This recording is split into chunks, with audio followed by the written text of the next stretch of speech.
Nenek moyang hanya memakan satu suap dari malatang yang saya buat sembarangan.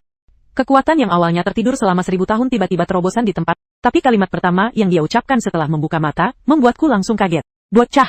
Ingat untuk menambah lebih banyak cabai lain kali. Teratai api kelas 9, dianggap seperti kubis, delikasi langka, dianggap seperti bakso. Jika panci ini dikeluarkan, set seluruh dunia kultivasi pasti akan berebut. Namun, yang Anda perhatikan hanyalah pedas atau tidak. Pemborosan sumber daya. Dan saya awalnya mengira nenek moyang akan mengizinkan saya kembali ke sekte setelah makan. Anehnya, dia malah memberi tepukan di bahuku. Anda benar-benar seorang jenius. Mulai hari ini, Anda tidak perlu lagi menyapu di sekte King Yun. Mulai sekarang, Anda adalah koki pribadi saya. Bagus sekali. Saya punya hadiah. Baiklah. Saya menghabiskan 3 tahun menyapu di sekte King Yun. Tidak pernah mengumpulkan sebanyak ini, dan di sini, saya bisa menggantungkan diri pada tokoh berpengaruh. Tidak perlu lagi khawatir akan dibunuh oleh tokoh utama pria Qin Hao. Terima kasih, senior. Jangan panggil aku senior. Nama saya Sensin, sebut saya nenek moyang mulai sekarang. Murid Chen Fan. Terima kasih, nenek moyang. Ngomong-ngomong, Anda cukup menarik. Saya telah tidur di sini selama 3000 tahun. Anda adalah orang pertama yang berani masuk ke sini. 3000 tahun. Pemimpin sekte King Yun baru hidup 800 tahun. Ini adalah fosil hidup. Nenek moyang selamanya diberkati, memberikan wahyu. Kurangi menjilat, kamu memiliki aroma yang tidak berasal dari dunia ini. Namun, kamu tidak perlu panik. Kamu hanya perlu mencari cara untuk membuatku senang. Apakah kamu bisa melakukannya? Harus bisa. Ini hanya bercanda. Ini adalah tokoh berpengaruh terbesar di dunia kultivasi. Aku tidak peduli siapa tokoh utama pria itu. Di sini, kamu harus tetap bersikap rendah. Tokoh berpengaruh ini, aku hanya perlu memeluknya. Dan selesai. Baiklah, ceritakan padaku hal menarik dari duniamu. Nenek moyang. Setelah setengah bulan, aku hampir memahami sifat Shenxi. Kesimpulannya hanya 4 kata, sesuai keinginan.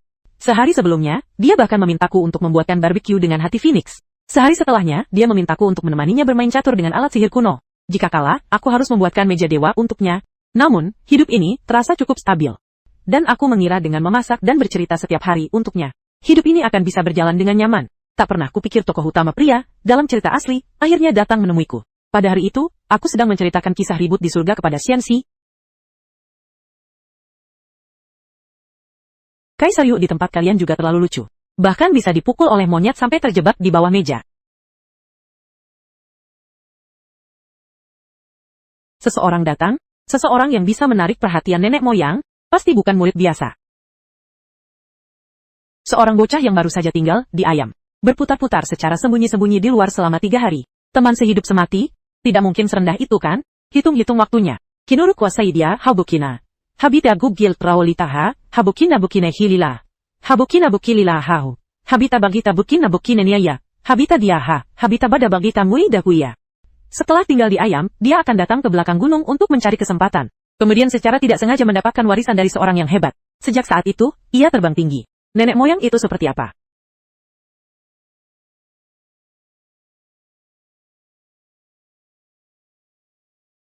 Tidak tahu siapa Qin Hao ini. Sudah pasti dia adalah tokoh utama. Sesuai dengan alur, dia akan bertemu dengan seberkas jiwa di sini. Lalu mendapatkan metode kultivasi. Sejak saat itu, ia memulai jalannya yang megah. Jika Qin Hao masuk sekarang, Shenxi pasti akan merasa lebih terhibur. Menangkapnya untuk dijadikan mainan kedua. Maka aku benar-benar akan melanggar aturan? Tidak bisa. Tidak boleh membiarkan Qin Hao masuk. Chen Fan. Pergi untuk mengusirnya, mengganggu aku untuk mendengarkan cerita. Apakah ini bahasa manusia yang kamu bicarakan? Aku hanyalah seorang pembantu yang berlatih Qi. Pergi untuk mengusir tokoh utama pria yang mengganggu. Bukankah ini membuatku pergi menemui ajal? Nenek moyang. Aku tidak bisa mengalahkannya. Siapa yang menyuruhmu untuk menyerangnya? Ambil ini, pergi menakut-nakutinya. Nenek moyang. Apa ini? Seluruh kuil King Yun. Semua orang mengenalnya. Maka aku hanya bisa bertaruh nyawa untuk mencobanya.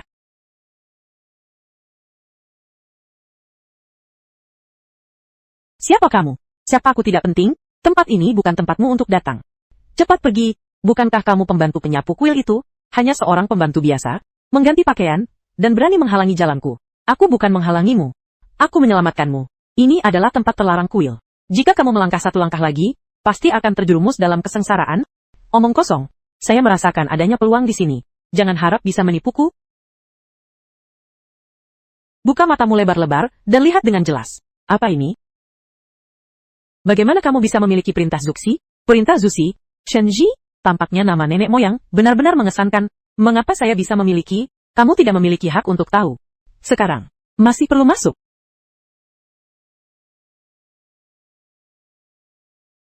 Sepertinya tokoh berpengaruh Shenxi lebih besar dari yang dibayangkan.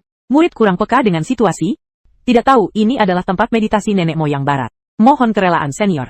Saya merasakan ada kesempatan di tempat ini yang memanggil. Tokoh utama pria langsung berlutut seperti ini. Seperti anjing yang merunduk.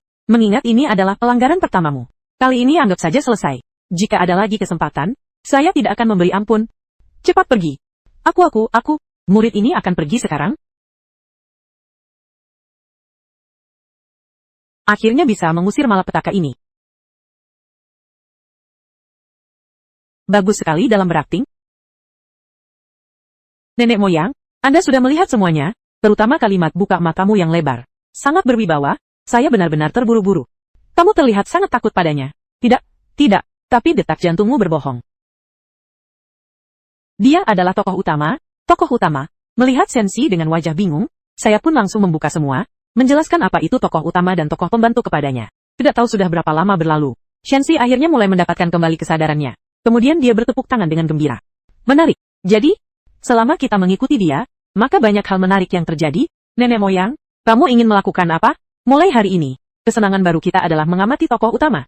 Anda harus selalu melaporkan pergerakannya kepada saya. Selesai. Dengan susah payah mengusir bencana. Tapi nenek moyang ini malah tertarik pada bencana itu sendiri.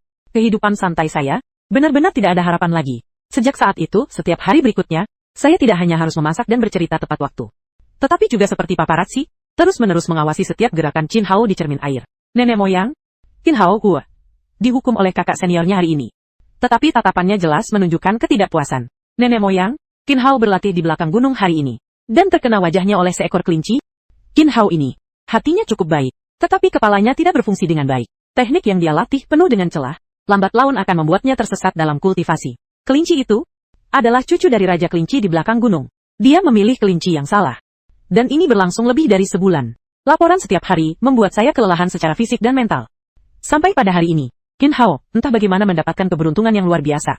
Menerima tugas untuk pergi ke dunia biasa berbelanja. Setelah saya melaporkan kepada Shenxi seperti biasa. Tidak disangka setelah mendengar, matanya langsung melotot. Dunia biasa. Aku juga ingin pergi. Apa nenek moyang? Anda jangan-jangan bercanda kan? Tidak. Bukankah kamu sering bilang, di dunia biasa ada banyak makanan enak? Saya juga ingin pergi melihat. Oh nenek moyangku. Jika aura Anda ini bocor sedikit saja, sebuah kota di dunia biasa bisa langsung meledak. Nenek moyang. Hati manusia di dunia biasa sangat jahat. Di mana-mana penuh dengan penipuan dan pengkhianatan. Itu pas sekali. Aku sudah ratusan tahun tidak bergerak. Omong-omong, tentang cumi bakar yang kamu sebutkan tadi, aku harus mencobanya. Melihatnya, aku tidak bisa membujuknya. Aku hanya bisa menyerah, dengan terpaksa. Dan aku pikir, untuk pergi ke dunia biasa, setidaknya harus menggunakan semacam artefak terbang. Namun Shenxi malah merobek ruang. Ketika aku membuka mata lagi, aku menemukan diri sudah berdiri di jalan yang sangat ramai. Namun pada saat itu, Shenxi seperti gadis desa yang pertama kali masuk kota, melihat segalanya terasa baru, lihat cepat. Kenapa mereka semua duduk di dalam kota kecil? Nenek moyang. Itu adalah mobil mirip dengan penerbangan menggunakan pedang. Ternyata begitu. Lalu lampu dengan 3 warna berbeda itu apa? Itu adalah lampu lalu lintas, yang mengatur lalu lintas mobil kecil. Kenapa tidak disebut lampu merah, hijau, kuning, hijau? Ini saya juga tidak tahu. Bagaimanapun, di dunia biasa memang seperti ini. Itu adalah yang kamu sebut sebagai sate, kan? Ayo kita cepat pergi. Bos, berikan saya 200 tusuk. Nona, apakah kamu yakin bisa menghabiskannya? Dapur Gu, kamu tinggal memanggang saja. Menjadi makmur. Ini benar-benar emas. Astaga. Aku tidak perlu menjual makanan bakar lagi di masa depan. Silahkan nikmati, 2 tamu terhormat. Nenek moyang. Sebaiknya, kamu memperhatikan cara makannya. Namun saat kami sedang makan dengan semangat, dari meja sebelah, terdengar suara gaduh. Terlihat 3 pria besar, sedang menggoda seorang gadis penjual bunga. Dan saya baru saja ingin menarik Shenxi ke tempat lain, untuk makan. Tiba-tiba dia meletakkan tusuk sate yang dipegangnya, lalu dia berdiri dengan cepat, dia berjalan dengan tenang menuju ke 3 pria besar itu. Selesai. Jika dia bertindak, seluruh jalan ini akan hancur lebur. Ada juga gadis berpakaian kuno. Adik kecil, mau bermain bersama kami? Aku salah, aku bukan manusia. Aku adalah binatang. Aku salah, aku bukan manusia. Aku adalah binatang. Kakak, kamu tidak waras. Kalian berdua juga jangan hanya berdiri. Aku adalah binatang. Baiklah, Chen Fan, mari kita terus makan. Sangat menakutkan, teknik nenek moyang ini lebih menyakitkan daripada membunuh mereka. Sampai setelah 1 hari beraktivitas di dunia biasa, Chen Shi akhirnya puas membawa aku kembali ke gua. Namun, hal pertama yang dia lakukan saat baru kembali, jadi, ini adalah perintah untuk membuka area barbecue di luar gua.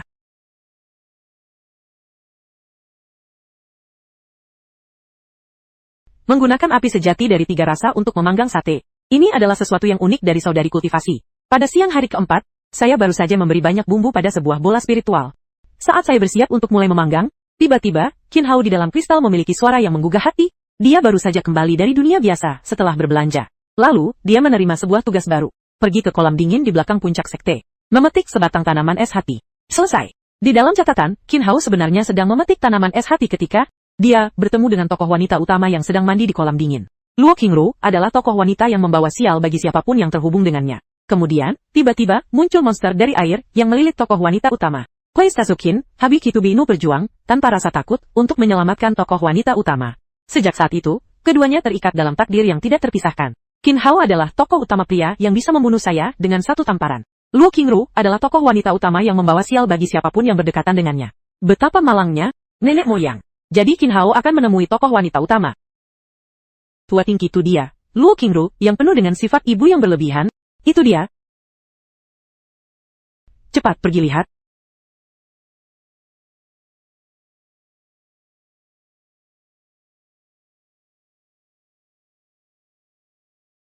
Wajahnya lumayan, hanya saja terlihat sedikit bodoh, melihat Qin Hao hampir sampai di tepi kolam dingin. Ketika adegan klasik akan segera dimulai, tiba-tiba, kejadian tak terduga terjadi. Ini tidak sesuai dengan alur cerita. Seharusnya Qin Hao mengganggu monster air saat mengambil obat, lalu bertarung melawan monster itu, menyelamatkan Luo Qingru. Bagaimana bisa tiba-tiba ada kalajengking beracun? Itu adalah kalajengking 7 warna. Bukankah makhluk ini sudah punah sejak lama?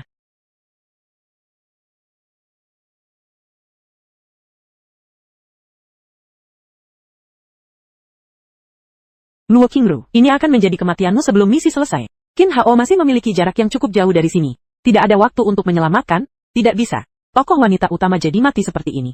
Bukankah plotnya jadi hancur?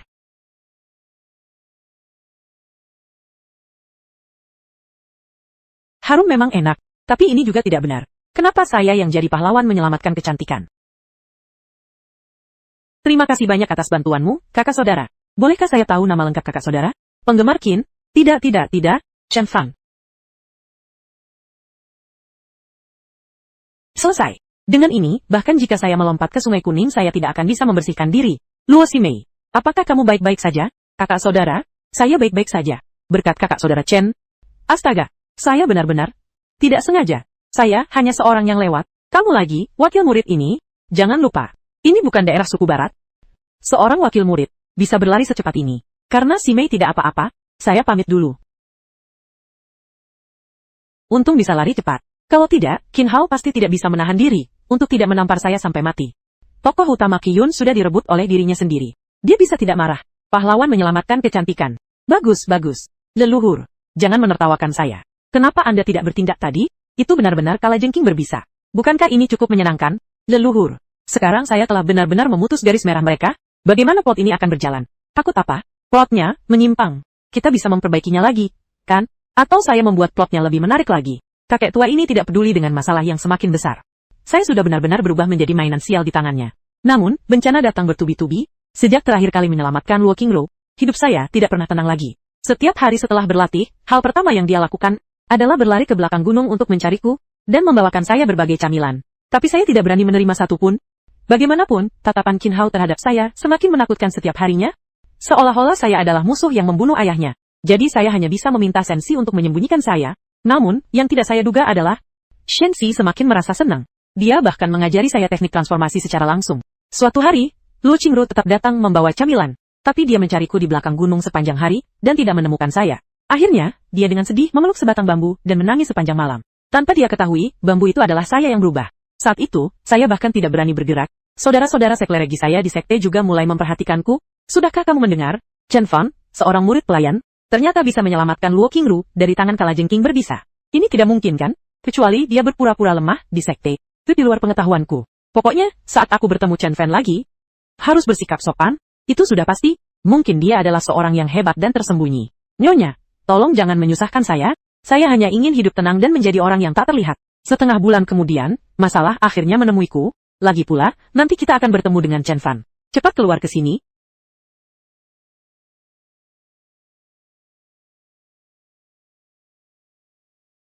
Siapa yang tidak peka yang memanggil arwah? Suara pelan sedikit. Itu adalah tetua Wang dari Dewan Disipliner. Itu adalah kakek yang kehilangan 2 giginya. Itulah dia. Ternyata dia, 400 tahun yang lalu dia masih anak-anak. Mengintip murid wanita mandi. Ditangkap olehku. Langsung aku patahkan 2 gigi depannya. Nenek moyang, kau benar-benar memiliki ingatan yang baik. Dia datang untuk apa? Untuk apa lagi? Semuanya salahku, karena aku terlalu mencolok terakhir kali. Dia pasti datang untuk mencari masalah denganku. Jangan takut. Dengan adanya nenek moyang aku akan mendukungmu. Ayo keluar dan lihat. Betul. Aku adalah orang yang berpegang pada tokoh berpengaruh. Seorang tetua Wang itu apa? Chen Fan. Kau benar-benar berani. Sebagai pelayan. Meninggalkan pos tanpa alasan. Apakah kau tahu salahmu? Saya menerima perintah dari salah satu tuan besar. Di sini menunggu tugas. Di King Yunzong.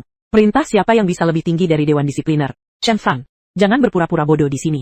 Aku rasa kau ingin melakukan sesuatu yang curang. Segera kembali ke Dewan Disipliner. Sungguh keterlaluan. Apakah kamu? Orangku, kau juga berani bergerak. Nenek moyang barat. Murid ini, pantas mati. Murid telah mengganggu meditasi nenek moyang barat. Mohon ampun kepada nenek moyang barat. Mohon ampun kepada nenek moyang barat.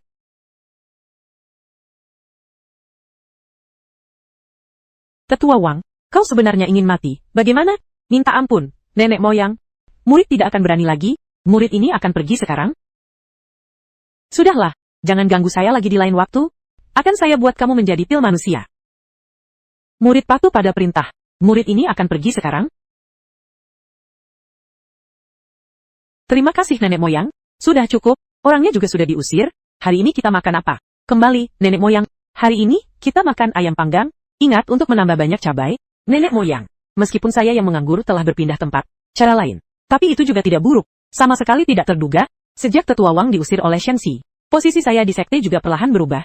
Para murid batin yang biasanya memandang rendah orang lain, ternyata mereka semua menghormati dan memberi salam kepada saya. Karena mereka semua tahu, ada seorang tokoh berpengaruh di belakang saya, dan saya bahkan menjadi orang kesayangan di samping tokoh berpengaruh itu. Yang lebih menggembirakan saya adalah, Qin Hao dan Luo Qingro entah kenapa, tidak pernah lagi datang mengganggu saya. Hidup saya akhirnya kembali tenang. Setengah bulan kemudian, Sekte King Yun tiba-tiba didatangi sekelompok orang dari Sekte Suesha. Pemimpin mereka adalah pewaris muda Sekte Suesha Yin Chen. 2 sekte telah bertikai selama ratusan tahun, kali ini naik gunung dengan gegap gempita. Disebut-sebut sebagai pertukaran ramah. Sebenarnya datang untuk menghancurkan acara, mengundang murid-murid muda kalian yang paling kuat. Semua diundang ke sini. Yin Chen, jangan terlalu menindas. Sungguh, kami datang untuk bertanding denganmu. Kalian semua bergabung, keluarga, kekaisaran.